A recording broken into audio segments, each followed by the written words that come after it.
Hello everyone, welcome again to our YouTube channel NK maths. आज की इस video में दोस्तों हम सीजीएल 2023 टीयर 1 के इंग्लिश का पेपर सॉल्व करने वाले हैं।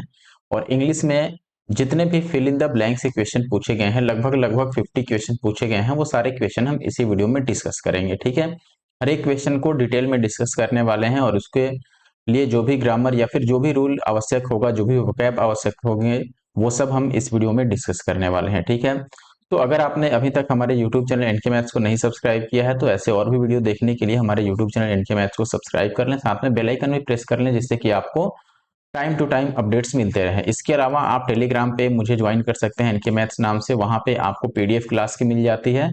अगर व्हाट्सएप पे हैं तो वहां भी व्हाट्सएप चैनल अब आ गया है, तो व्हाट्सएप चैनल एनके मैथ्स जो है उसे भी आप फॉलो कर सकते हैं, वहां पर भी आपको रेगुलर अपडेट्स मिल जाते हैं। ठीक है, इसके अलावा इंस्टाग्राम पे हैं, वहां भी फॉलो कर सकते हैं, अपने डाउट शेयर कर सकते हैं मेरे साथ। ठीक है, तो टोटल 39 शिफ्ट्स में जितने भी fill in the blanks question पूछे गए हैं वो हम सॉल्व करने हैं। ध्यान रहे, ये सीजीएल 2023 के क्वेश्चन में ले रहा हूं, ना कि सीएचएसएल के। सीएचएसएल के मैं मैथ्स का सोल्यूशन ला रहा हूं, 2023 के चैप्टर वाइज मैथ्स सोल्यूशन में कर ही रहा हूं, और कल ही हमने प्रॉफिट एंड लॉस का सोल्यूशन डाला है। अगर आपने नहीं देखा है तो प्रॉफिट एंड लॉस की वीडियो जाके जरूर से देख लें। ठीक है, प्रॉफिट एंड लॉस हो गया आपका। इसके अलावा हमने और भी चैप्टर्स करा रखे हैं, जैसे एवरेज करा दिया है मैंने, मिक्सचर एलिगेशन करा दिया है, तो ये सब अगर आपने नहीं देखा है तो जरूर से देख लीजिए। इसके अलावा सीजीएल 2023 का मैथ्स का chapter solution, chapter wise solution हम डाल ही रहे हैं, वो भी आप जाके प्लेलिस्ट में चेकआउट कर सकते हैं। ठीक है, बाकी किसी भी डिटेल के लिए आप कमेंट बॉक्स में कमेंट कर सकते हैं या डिस्क्रिप्शन बॉक्स हमारा चेक कर सकते हैं, वहां पर आपको बाकी के इंपॉर्टेंट लिंक्स प्रोवाइड करा दिए गए हैं। पीडीएफ के लिए Telegram group NK maths join कर ले, वहां पर पीडीएफ मिल जाएगी। ठीक है, पहले क्वेश्चन से मैं स्टार्ट कर रहा हूं, और आपको बता दें दोस्तों कि अगर आप एसएससी के किसी भी एग्जाम की प्रिपरेशन कर रहे हैं, चाहे वो सीएचएसएल हो, एमटीएस हो, सीजीएल हो, या फिर सीपीओ का पेपर ही क्यों ना हो, हर एक पेपर में इंग्लिश पूछी जाती है, और जहां भी इंग्लिश पूछी जाती है उसके लिए ये वीडियो काफी इंपॉर्टेंट होने वाला है। ठीक है, तो आप वीडियो को शुरू से लेकर लास्ट तक देखें, आपको काफी कुछ सीखने को मिलेगा। और अगर आप पूरे अच्छे से सिलेबस पढ़ चुके हैं तो आपका अच्छा रिवीजन भी होगा, तो आप वीडियो को कहीं भी स्किप ना करें। ठीक है, स्टार्ट करते हैं पहले क्वेश्चन से, और अगर कहीं मिस्टेक रह जाए, मेरी तरफ से कुछ गलती हो जाए, तो आप कमेंट बॉक्स में मुझे बता सकते हैं। ठीक है, पहला क्वेश्चन है, she is dash a peacock in the blue satin sari. यानी कि ब्लू सैटिन साड़ी में वो एक पिकॉक के जैसे दिखती है। ठीक है, अब यहां पर देखो, सबसे पहले ऑप्शन जो है, ऑप्शन एलिमिनेट करना सीखिए। इंग्लिश में और रीजनिंग में, मैथ्स में ज्यादातर हम ऑप्शन एलिमिनेट ही करते हैं। जैसे वेरी ब्यूटीफुल एज, आपको पता है कि यहाँ पर एज लगा है, तो कंपैरिजन में हम यहाँ पर समानता दिखाने के लिए, कंपेयर करने के लिए, या तो हम एज का यूज करते हैं या फिर सो एज का इस्तेमाल करते हैं। क्यों?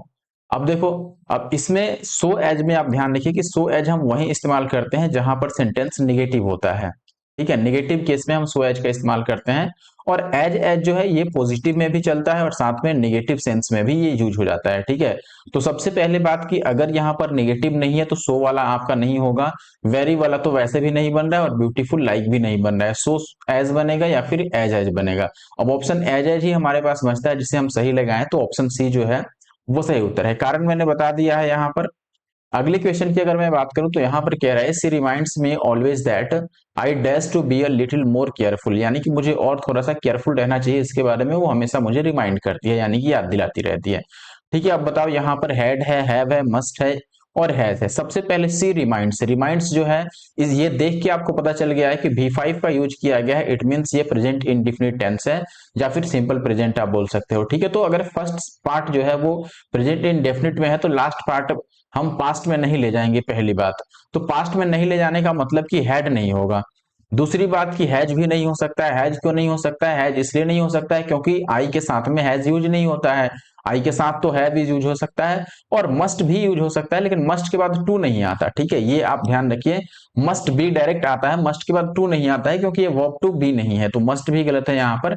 हैव जो है वो राइट आंसर है। तो बेसिकली मैं फोकस कर रहा हूं ऑप्शन एलिमिनेटिंग पे। ठीक है, तो आप भी इसी तरीके से फोकस कीजिए अगर आपका ग्रामर कमजोर है तो।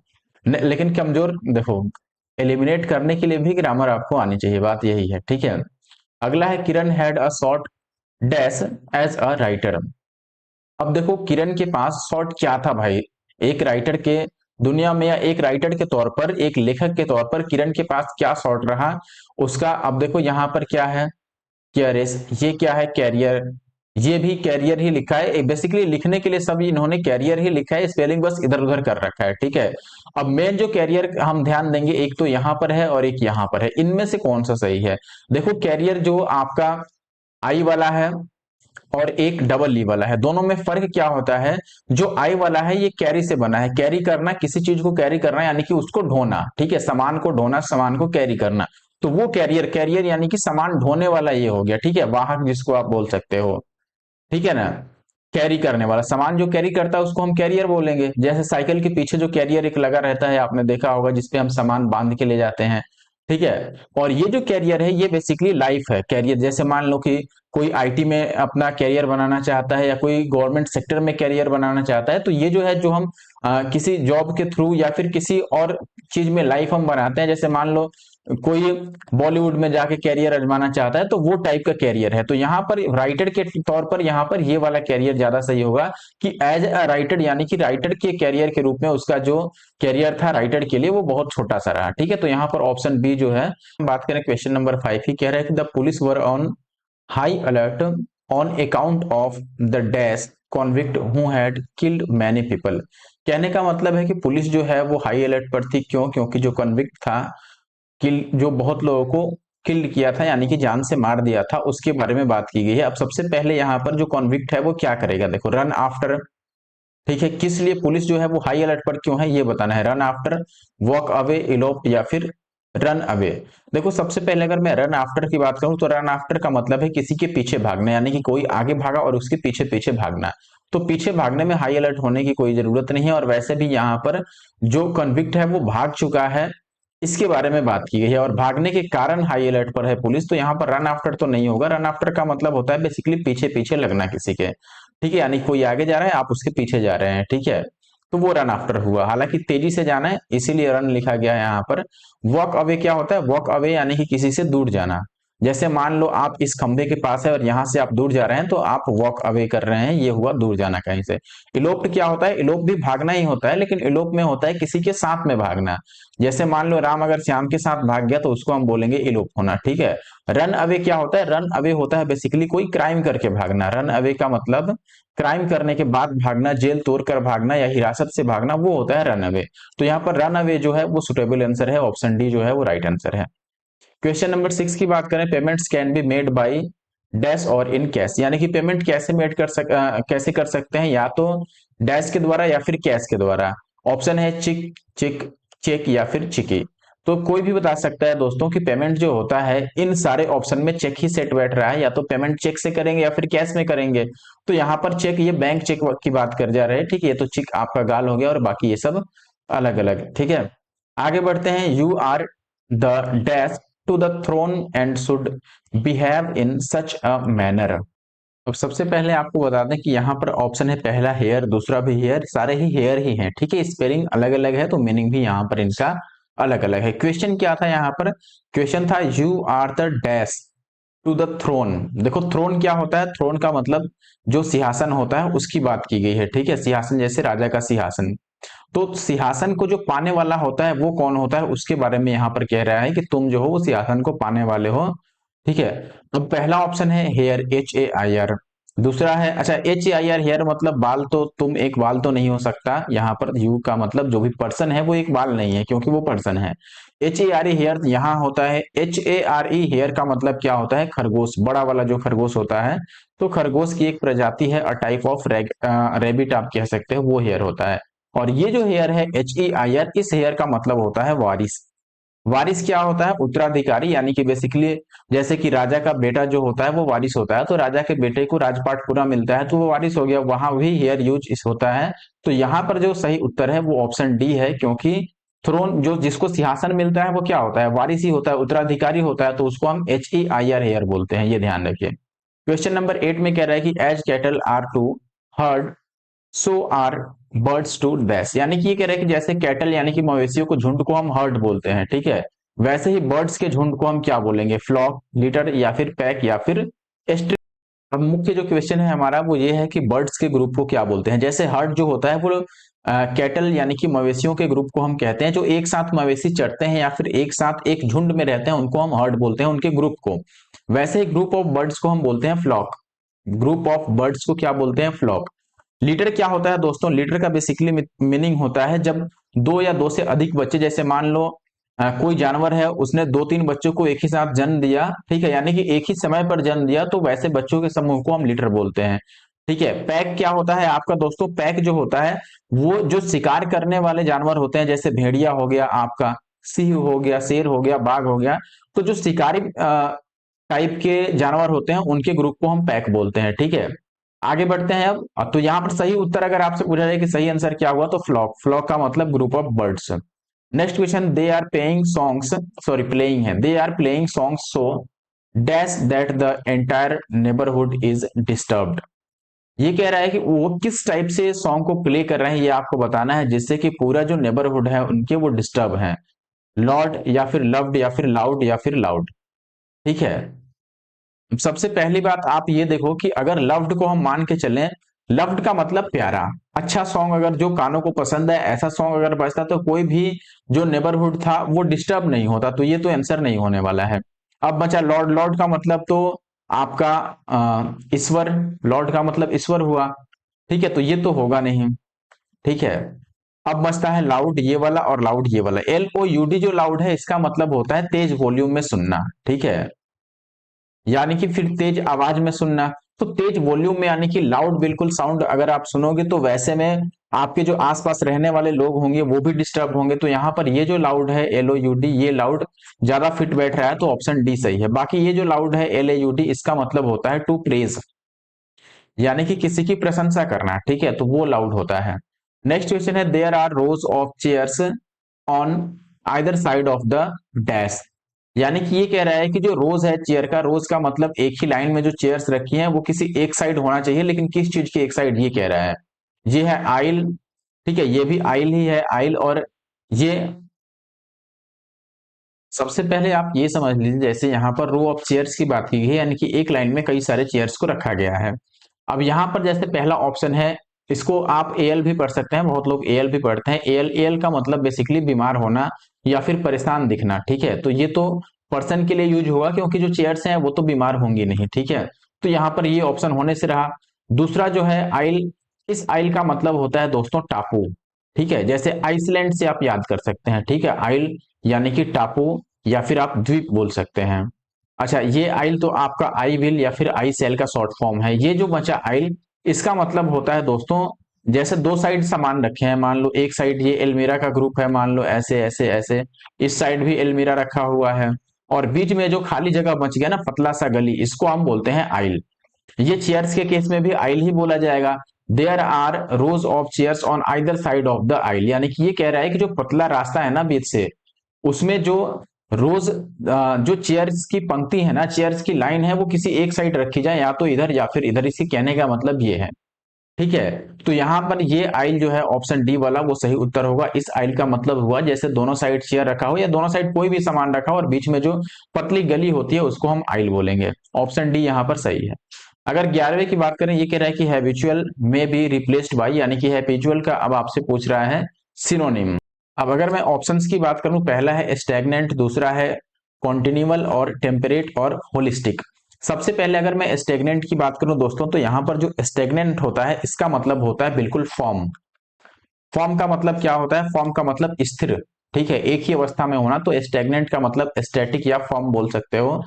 दूसरा है आपका कॉन्टिन्यूअल। कॉन्टिन्यूअल, कॉन्टिन्यू से आप याद रख सकते हो, जो चीज कंटिन्यू हो उसको कॉन्टिन्यूअल बोलते हो, जो कंटिन्यू प्रोसेस में है या फ्रिक्वेंटली हैपन हो रहा है, कोई भी चीज फ्रिक्वेंटली हो रहा है तो उसको हम कंटिन्यूअल बोलते हैं, जो कंटिन्यूअसली हो रहा हो। ठीक है, और हैबिचुअल का मतलब भी वही है, हैबिचुअल का मतलब भी जो बार बार होता है उसको हम हैबिचुअल बोलते हैं, और कंटिन्यूअल का मतलब भी बार बार होने वाला, तो ये इसका सिनोनिम है। Option B is the right answer. बाकी अगर आप टेम्परेट की बात करें और होलिस्टिक की, तो होलिस्टिक का मतलब होता है टोटली या फिर कंप्लीटली, पूर्णतः। ठीक है, कंप्लीटली होलिस्टिक। होलिस्टिक का मतलब संपूर्ण रूप से, पूर्ण रूप से।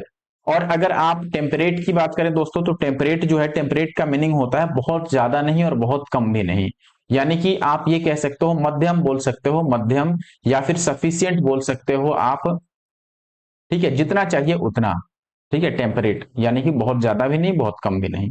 नेक्स्ट क्वेश्चन है, द मैच शेड्यूल्ड वाज, एक मिनट, yes, the match scheduled was disturb due to dash rains, यानी कि जो मैच का शेड्यूल था, टाइम था, वो डिस्टर्ब हुआ, यानी कि आगे पीछे या फिर किसी भी तरह से डिस्टर्ब हुआ। उसका कारण क्या है? डैश टाइप ऑफ रेन्स, यानी कि किस टाइप का रेन। डेफिनेटली आपको क्वेश्चन पढ़ के लग रहा होगा कि हैवी रेन होना चाहिए, यानी कि ज्यादा रेन। तो हैवी रेन को आप क्या बोलोगे?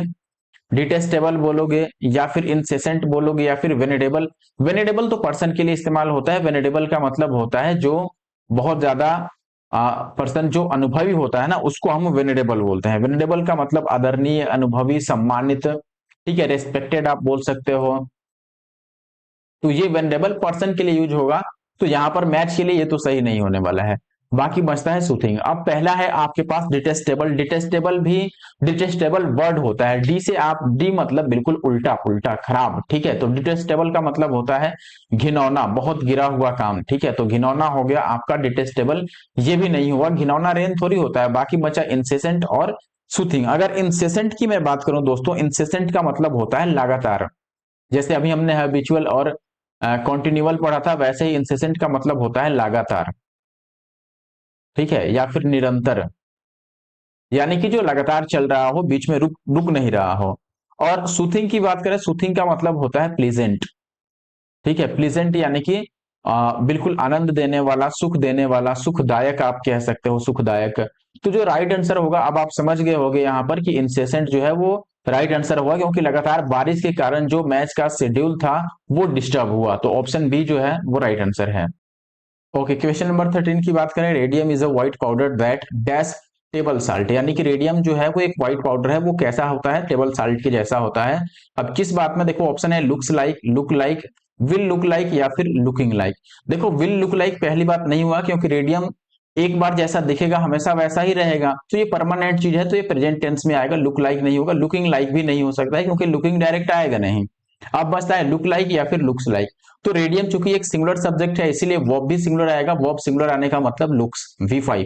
आपको पता होना चाहिए कि वर्ब में जब हम एस या ईएस जोड़ते हैं तो वो सिंगुलर बनता है, लेकिन नाउन कोई हो अगर, इसमें अगर आप एस या फिर ईएस जोड़ोगे तो ये बनता है प्लुरल, ठीक है। और वर्ब में एस या ईएस जोड़ोगे तो वो V5 बनता है, यानी कि सिंगुलर बनता है। तो ऑप्शन ए सही उत्तर है। नेक्स्ट क्वेश्चन है the dash purpose of the coaching was to identify the talented players, यानी कि जो पर्पस है किस चीज का भाई, कोचिंग का, वो क्या है? आइडेंटिफाई करना टैलेंटेड प्लेयर्स को।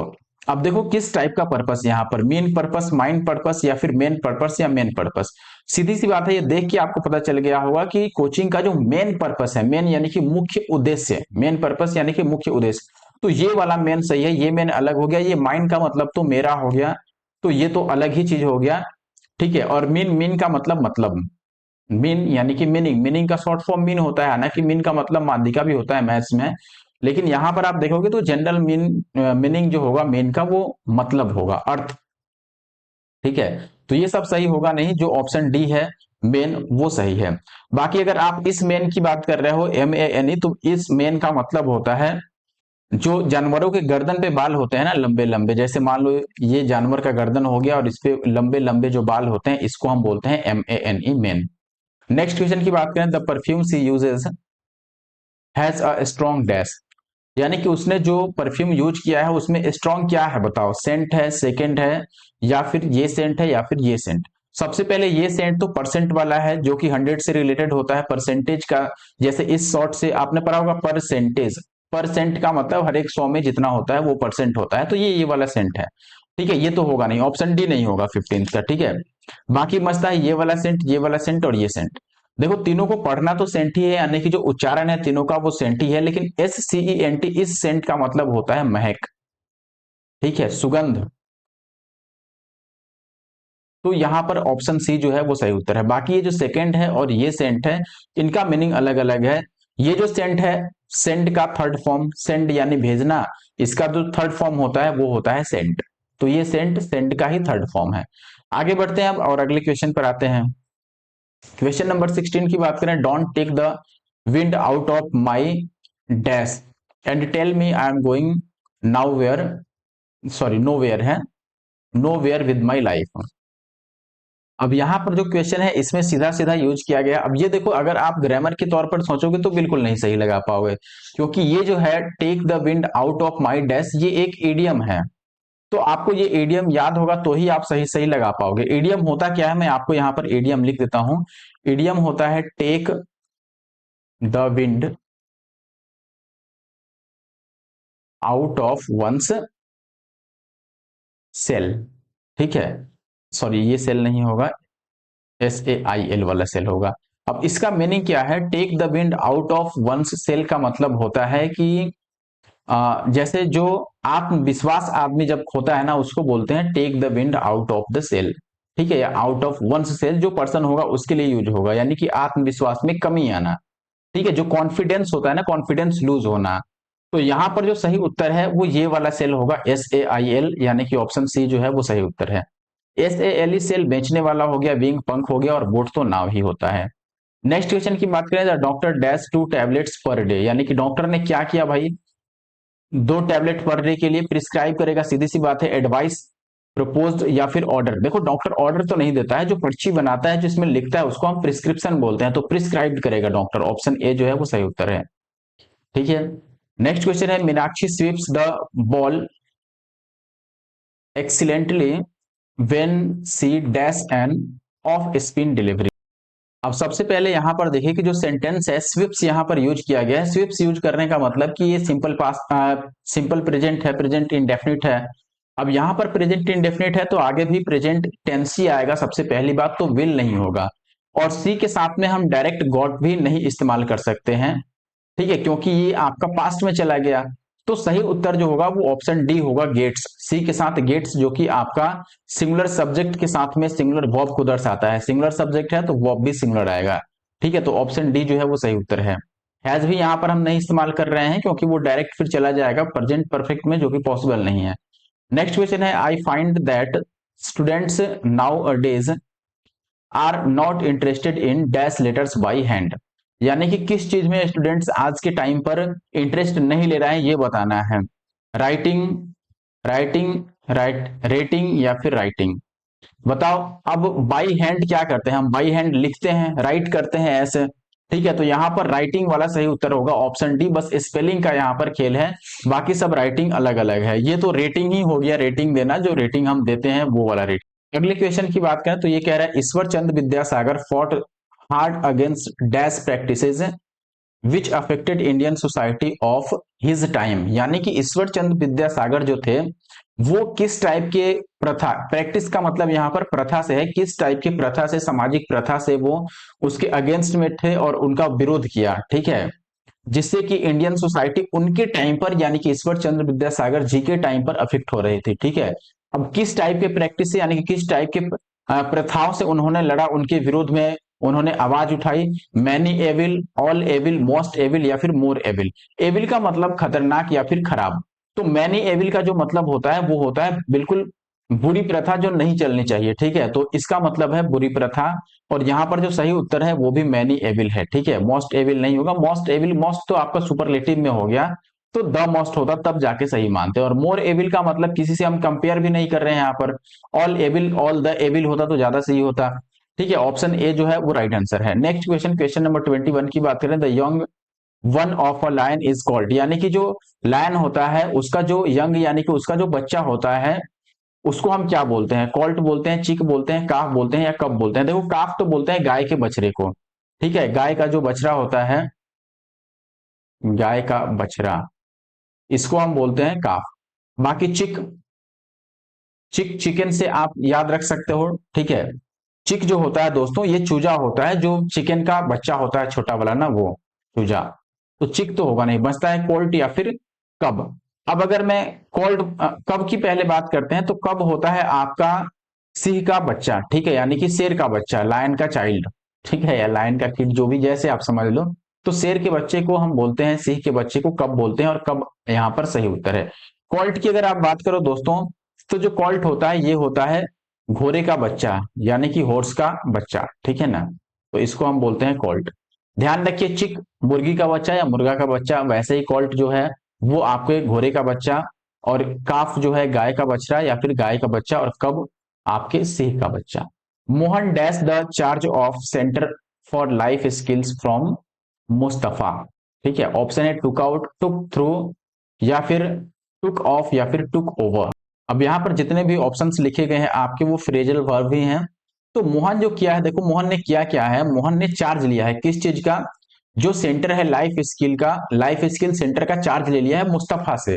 ठीक है, तो चार्ज लेना का मतलब हुआ अपने अधिकार में लेना, तो अपने अधिकार में लेने को हम बोलते हैं टेक ओवर करना। ठीक है, आपने पढ़ा होगा किसी चीज को टेक ओवर कर लिया, तो टेक ओवर का मतलब उसको अपने जिम्मेदारी पर या फिर अपने अधिकार में ले लेना, अपने जिम्मेदारियों पर लेना। ठीक है, उस पर अपना अधिकार कर लेना। तो टुक ओवर जो है वो सही उत्तर है, क्योंकि पास्ट में है तो टुक ज्यादा सही होगा, यहाँ पर टेक वैसे भी ऑप्शन में नहीं है, तो टुक ओवर सही है। अच्छा, अब देखो टेक ऑफ या फिर टुक ऑफ। टेक ऑफ जो होता है इसका मतलब क्या होता है, एक तो टेक ऑफ जो प्लेन टेक ऑफ करता है वो होता है, ठीक है, और दूसरा आपका टेक ऑफ ये उड़ान भरने वाला है, जब प्लेन कहीं से चलना शुरू करता है तो वो टेक ऑफ बोलते हैं उसको हम। दूसरा टेक ऑफ होता है शरीर की किसी पहनावे को उतारना, जैसे शरीर पर आपने कपड़ा पहना है तो कपड़े उतारने को भी हम टेक ऑफ बोलेंगे, या फिर अगर आप जूता उतार रहे हो तो जूता उतारने को भी हम बोलेंगे टेक ऑफ।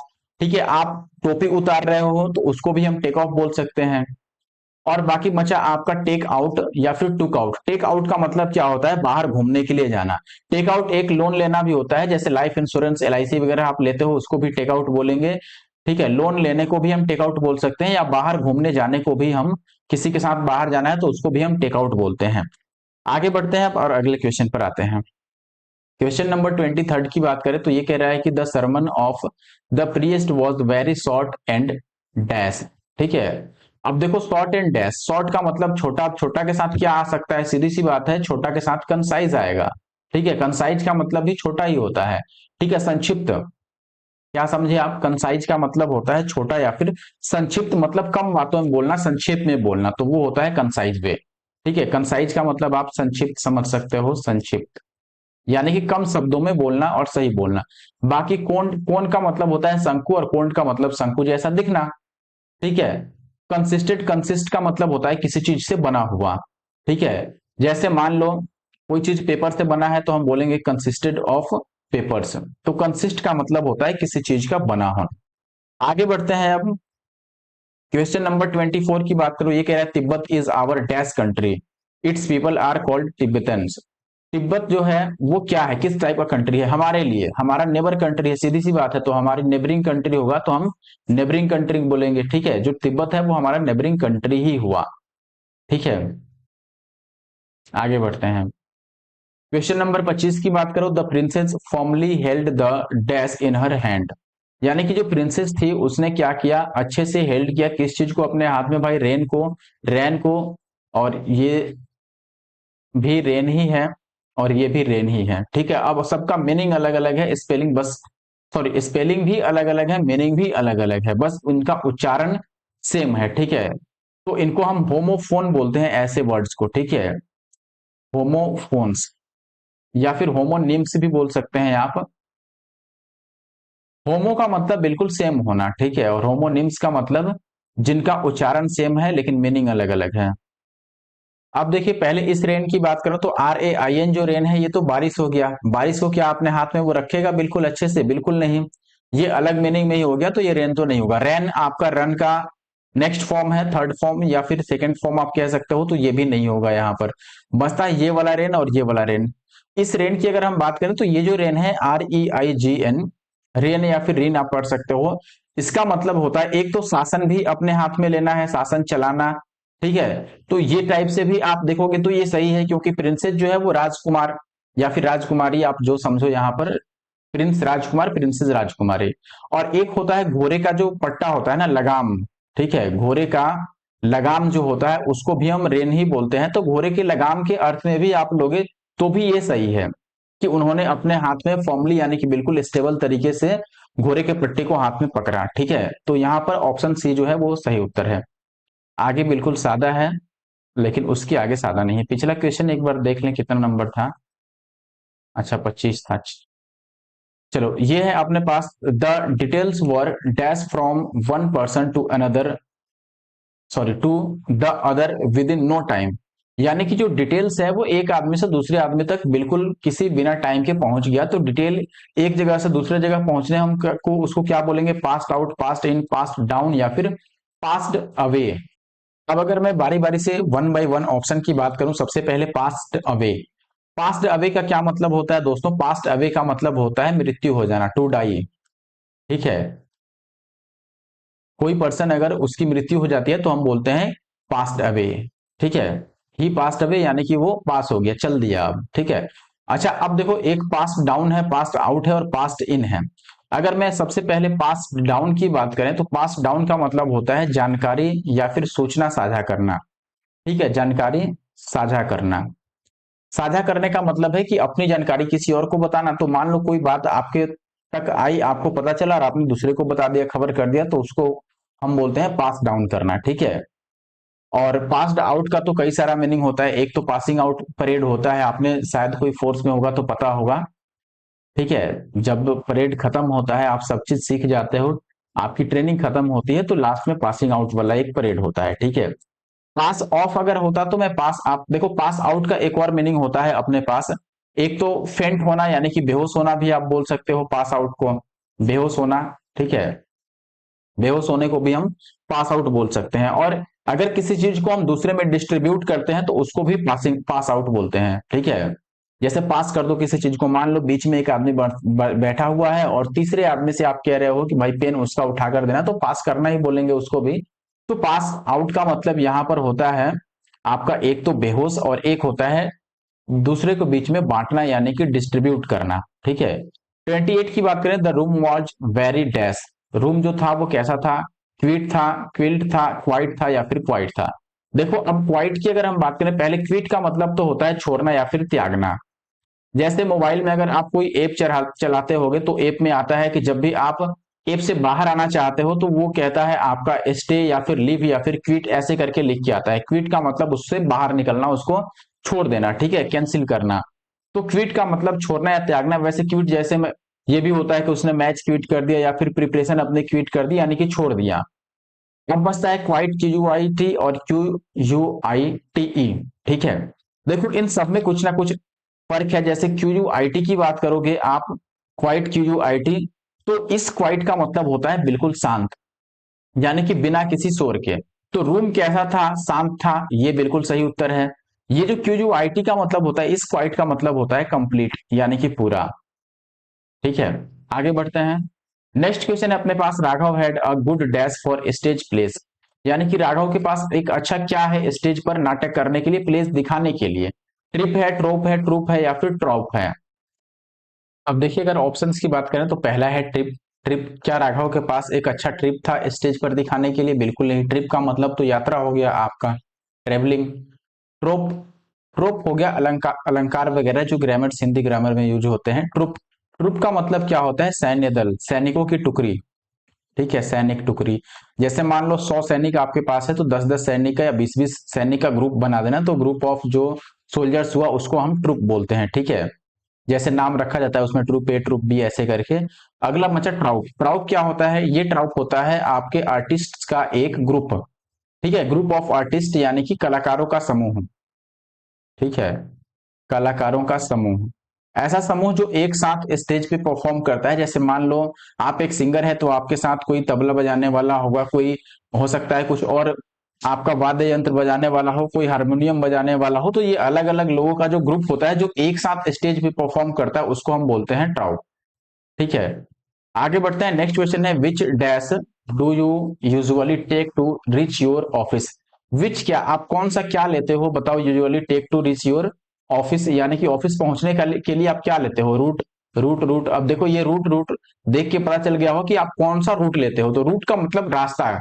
तो ये जो रास्ता वाला रूट होता है ना, उसका स्पेलिंग क्या होता है? देखो आर डबल होती है, ये तो रूट हो गया आपका जर। जो पेड़ का सबसे निचला हिस्सा होता है, जमीन के अंदर होता है, उसको हम रूट बोलते हैं। आर ओ यू टी, ये राउट हो गया आपका। राउट का मतलब क्या होता है? राउट का मतलब लोगों के बीच भगदड़ मचना। खास करके जब दो टीम में लड़ाई होती है, युद्ध होता है, तो जो टीम हारती है ना, जिस टीम का पराजय होता है उसमें जो सैनिक इधर उधर भागने लगते हैं उसको हम राउट बोलते हैं। रूट क्या होता है? रूट का मतलब होता है अनएडुकेटेड। ठीक है, ठीक है, यानी कि अशिक्षित या फिर असभ्य बोल सकते हो आप, अनसिविलाइज्ड भी बोल सकते हो। अब ये जो राउट बचा R O U T E, route का, सॉरी राउट बोल रहा हूं, ये भी रूट ही है। इस रूट का मतलब होता है जाने का रास्ता, यानी कि रोड, किस रोड से आप जाने वाले हो, किस रूट से जाने वाले हो। जैसे आपको मान लो पटना से दिल्ली जाना है तो आपके पास कई सारे रूट हो सकते हैं अगर आप रोड से जाना चाहते हैं तो, ठीक है। या एक जगह से दूसरे जगह जाने के लिए कई सारे रास्ते होते हैं तो उनको हम रूट बोलते हैं। तो यहां पर जो सही उत्तर था अपना वो कौन सा था, ऑप्शन, आजा भाई, ए, ठीक है। क्वेश्चन नंबर 30, एक मिनट, इधर आजा भाई, यस। क्वेश्चन नंबर 31 की बात करें, hundreds of forms went bankrupt during the dash, यानी कि कई सारे ऐसे फॉर्म हैं जो बैंकरप्ट हो गए। बैंकरप्ट का मतलब दिवालिया हो जाना, बिल्कुल बिक जाना। तो बैंकरप्ट हो गए किस चीज में, ड्यूरिंग द डैश, किस चीज के कारण। देखो ऑप्शन है आपके पास, रिसीजन, रिवीजन, रेमिशन या फिर रिसेशन। देखो यहां पर सबसे पहले आपको बता दें, रिवीजन तो होगा नहीं, ठीक है, रेमिशन भी नहीं होगा। रिसेशन का क्या मतलब होता है, रिसेशन का मतलब होता है आर्थिक मंदी के दौरान किसी कंपनी का बंद होना, वो होता है रिसेशन, ठीक है। जैसे मान लो कोविड के टाइम पर आर्थिक मंदी आ गई, तो कोविड के टाइम पर एटलस जैसी कंपनियां बंद हो गई, जो साइकिल की कंपनी होती थी एटलस, पहले आपने सुना होगा।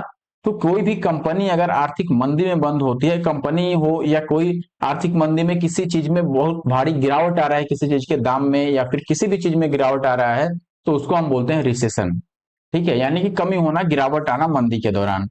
नेक्स्ट क्वेश्चन है आपका, yesterday I ate only a dash of apples for my dinner, यानी कि ये कह रहा है कि अपने डिनर में पिछले दिन मैंने बस एक ही क्या खाया, अब एक पियर खाया, पियर खाया, पेयर खाया या फिर पेयर, पेयर ऑफ एप्पल्स, या ये वाला पेयर या फिर पियर या पेयर। देखो इन सबका मीनिंग अलग अलग है, ठीक है। जैसे मैं बात करूं आपका P A I R, pair वाला, ये सही हो सकता है क्योंकि इस पेयर का मतलब होता है जोड़ा, दो की संख्या में। तो हो सकता है यहां पर ये कहना चाहता हूं कि मैंने पिछले दिन अपने डिनर में बस दो ही एप्पल खाए, या फिर एक pair of Apple, one pair of Apple, या फिर अ पेयर ऑफ एप्पल का मतलब हुआ कि एक जोड़ा मैंने एप्पल खाया, बस इतना ही। बाकी पी ए आर, पियर जो है इसका मीनिंग अलग होगा, पी आई ई आर, पियर का मीनिंग अलग होगा। अगर मैं पी आई ई आर, पियर का बात करूं तो जो बांध होता है ना, बांध, नदियों के किनारे जो बांध बनाए जाते हैं या फिर जो तट होते हैं, तट बंध, इनको हम बोलते हैं पियर। अब पी ए आर, पियर की बात करो अगर आप, तो ये पियर तो आपका नाशपाती होता है, नाशपाती जो फ्रूट होता है वो पियर, ठीक है। सही उत्तर क्या है, ऑप्शन डी। आगे बढ़ते हैं, ये कह रहा है कि I take my dash of to our freedom fighters for their service to our country, यानी कि मैं क्या करना चाहता हूं, I take my dash of, जो अपने फ्रीडम फाइटर्स हैं उन्होंने इतना अच्छा सर्विस दिया अपने देश के लिए, देश की सेवा में अपनी जान भी गंवा दिया, उनके लिए क्या करना चाहेगा, ये क्या करना चाहता है, डैश ऑफ, देखो boots of, hat off, gun of या सॉक्स ऑफ, ठीक है। अब यहां पर देखो गन ऑफ तो नहीं करेगा, ठीक है, सबके मीनिंग्स अलग अलग हो सकते हैं। बाकी आपका जो ऑप्शन है, देखो हैट्स ऑफ, एक नहीं कहता आई हैट्स ऑफ यू, ठीक है, बहुत होता है जब कोई पर्सन अच्छा काम करता है तो उसको हैट्स ऑफ बोला जाता है। हैट्स ऑफ का मतलब क्या होता है, बेसिकली प्रशंसा करना किसी की, ठीक है, किसी के टैलेंट की प्रशंसा करना, किसी के काम की प्रशंसा करना। तो जब किसी के काम की या उसकी टैलेंट की हम प्रशंसा करते हैं तो उसको हम बोलते हैं हैट्स ऑफ, ठीक है। तो यहां पर जो सही उत्तर होगा ये हैट्स ऑफ होगा, ऑप्शन बी। नेक्स्ट क्वेश्चन है, dash droplets settled on top of leaves, किस चीज के जो ड्रॉपलेट्स हैं वो सेटल हो गए हैं, यानी कि रुक गए हैं कहां पर, लीव्स यानी कि पत्तियों के ऊपर, ड्यू के, डो के, डू के या फिर ड्यू के। देखो यहां पर सीधी सी बात है, बूंद की बात कर रही है तो ये ड्यू, ड्यू का मतलब तो कारण हो गया, ड्यू का मतलब कारण, किसी चीज का रीजन, उसको हम बोलते हैं ड्यू, ठीक है। जैसे ड्यू टू डैश, ठीक है, ड्यू टू रेन यानी कि बारिश के कारण।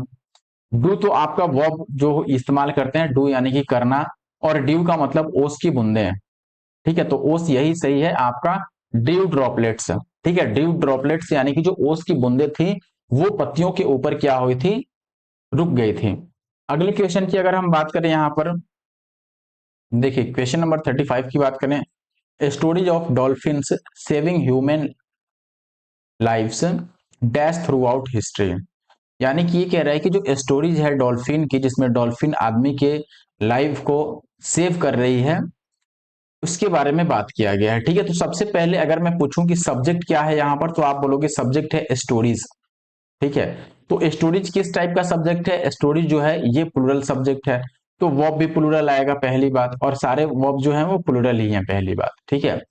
अब चूंकि यहाँ पर बात की गई है हिस्ट्री की, तो हिस्ट्री में ऐसा बार बार ये दोहराया जाएगा या ऐसा लिखा जाएगा, तो ये आपका सीधी सी बात है कि ये प्रेजेंट टेंस में आएगा, पास्ट में नहीं जाएगा, तो पास्ट में नहीं जाने के कारण ये दोनों गलत हो गया। और वैसे भी सेड सही नहीं होगा, ठीक है, क्योंकि जो स्टोरीज बताना, स्टोरीज बताने को हम टोल्ड कहते हैं, ठीक है, ना कि से कहते हैं, तो टोल्ड यहाँ पर ज्यादा सही है, have been told, past sorry present perfect tense.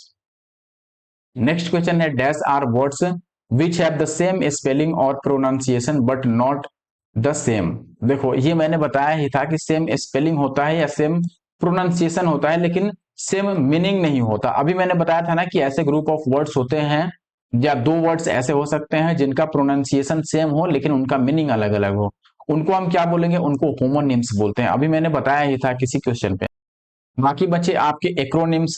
Acronym क्या होता है, एक्रोनिम होता है किसी चीज का एब्रिविएशन यानी कि शॉर्ट फॉर्म, ठीक है, शॉर्ट फॉर्म किसी चीज का हम बोल देते हैं इनिशियल लेके, जैसे मान लो एड्स है, आपने सुना होगा एड्स, तो एक्वायर्ड इम्यूनो डिफिशियंसी सिंड्रोम, तो ये एक्वायर का पहला वर्ड ले पहला जो लेटर है ले लिया, इम्यूनो का पहला लेटर, डेफिशिएंसी का पहला लेटर और सिंड्रोम का पहला लेटर।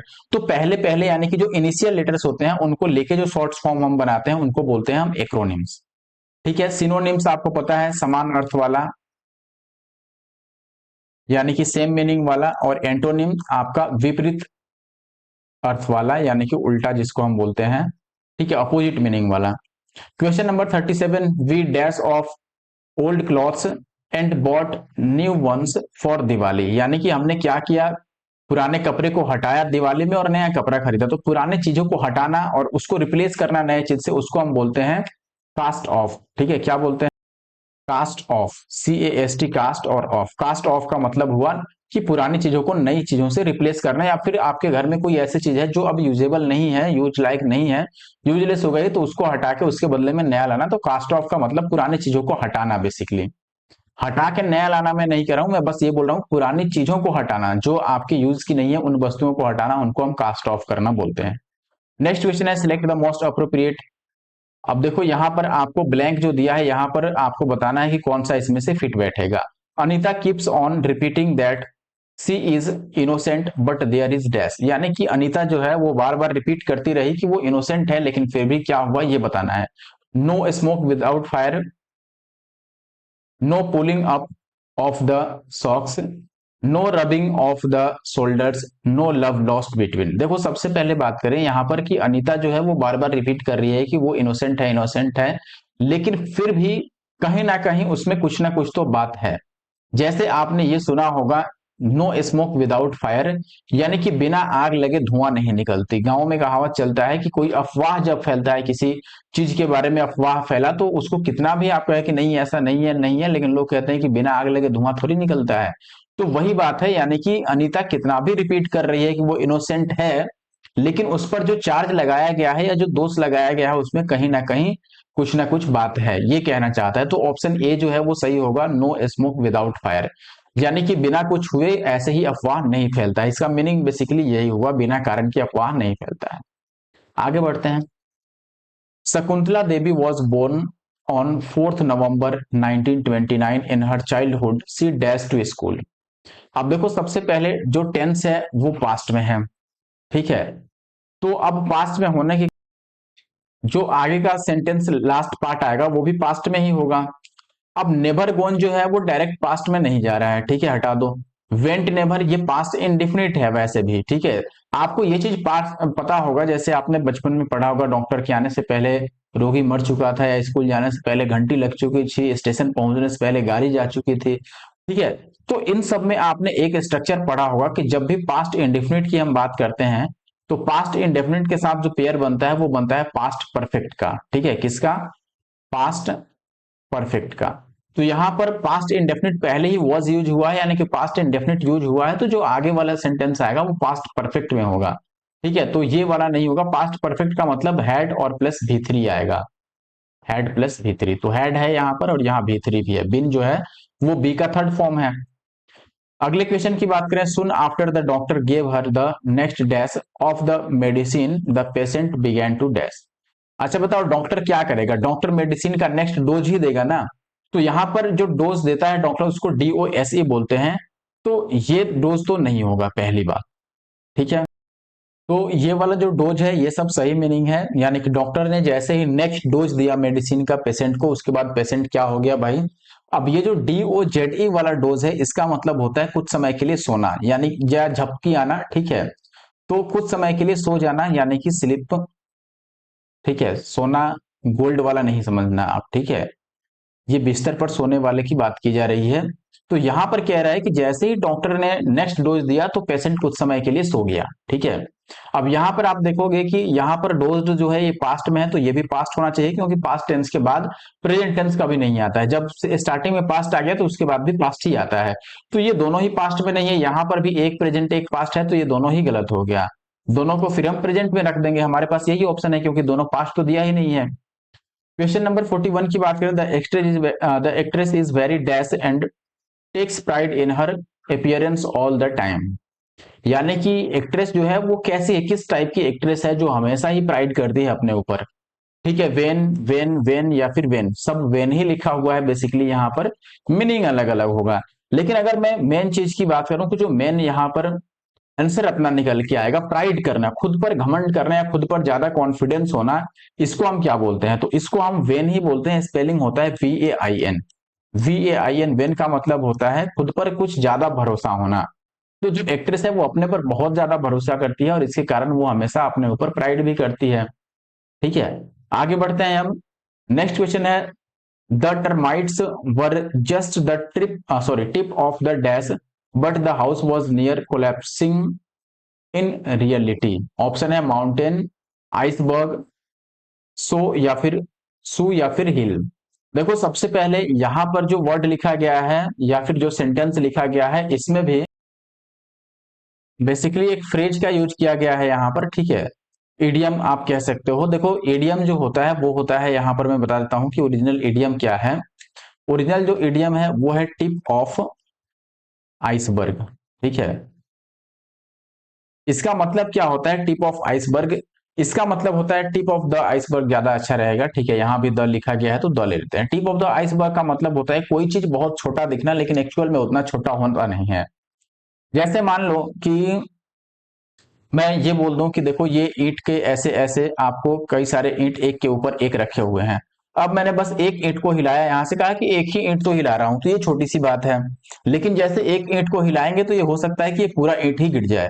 या कभी ऐसा भी होता है कि दिखता है बहुत कोई चीज बहुत छोटा, लेकिन जब उसके अंदर जाओगे तो बहुत बड़ा होता है। तो उसको हम बोलते हैं टिप ऑफ द आइसबर्ग, ठीक है। यानी कि दिखने वाला भाग जो होता है वो बहुत छोटा होता है, लेकिन वो किसी बड़े जो खतरे का कारण बन जाता है, ठीक है। तो यहां पर वही बात कह रहा है कि देखो जो टर्माइट्स जो है वो तो टिप ऑफ द आइसबर्ग है, यानी कि वो बस दिखने वाला छोटा भाग है, लेकिन नियर जो रियलिटी है, रियलिटी में जो हाउस है वो कोलैप्स होने वाले हैं, यानी कि टूटने वाले हैं, गिरने वाले हैं, ढहने वाले हैं, आप जो कह लो, ठीक है। तो आइसबर्ग यहाँ पर अब देखो ये इन्होंने इस्तेमाल किया है सीधा सीधा ईडीएम को, तो यहाँ पर ईडीएम आपको याद रहना चाहिए। ऑप्शन सी बी जो है वो सही उत्तर है। नेक्स्ट क्वेश्चन है, dash in the population is a hindrance to a country's growth.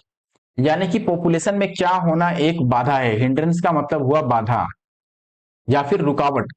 तो जो कंट्री के ग्रोथ में यानी कि जो देश है उसके विकास में कौन सा चीज बाधा है, पॉपुलेशन में क्या होना बाधा है। सीधी सी बात है इंक्रीज होना, पॉपुलेशन में वृद्धि होना जो है, पॉपुलेशन का बढ़ना जो है वो देश की विकास को एक तरह से बाधित कर रहा है, ठीक है। तो यहां पर इंक्रीज ज्यादा सही है, डिक्रीज और रिड्यूस का मतलब तो हो गया कम होना। 44 की बात करें, the group of travellers were wonder struck by the dash of the coin. अब देखिए यहां पर क्या बात किया गया है कि जो ग्रुप ऑफ ट्रेवलर्स था वो वंडर स्ट्रक यानी कि आश्चर्यचकित हो गया किस चीज से, bye the dash of the coin. Coin का कौन सा ऐसा चीज है जिससे जो यात्री थे वो आश्चर्यचकित हो गए। कॉइन का वेट, वेट करना यानी कि ये तो इंतजार करना हो गया, प्रतीक्षा करना। बताओ कॉइन का कोई थोड़ी प्रतीक्षा करता है, ये नहीं होगा। व्हाइट कॉइन, व्हाइट कोई सेंस ही नहीं बनता है। वेट और वाइड, वाइड का मतलब उसका चौड़ाई, ये भी सेंस नहीं बनता है। वेट यानी कि क्वाइन के वेट से वो आश्चर्यचकित रह गए, ऑप्शन सी सही है।